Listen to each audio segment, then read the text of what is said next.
If you want to take high resolution photos on a POCO C85, what you can do is you can go to the camera, and then over here in the camera we can swipe all the way to the Ultra HD option. This is the best way and the easiest way actually to take photos using the highest resolution possible on this phone.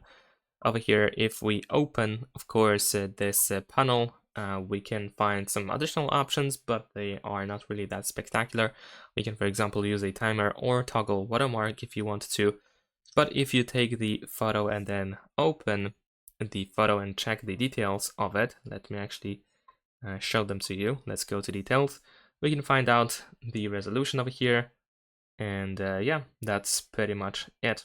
So this is how we can take photos in the highest resolution possible on POCO C85. Subscribe to my channel.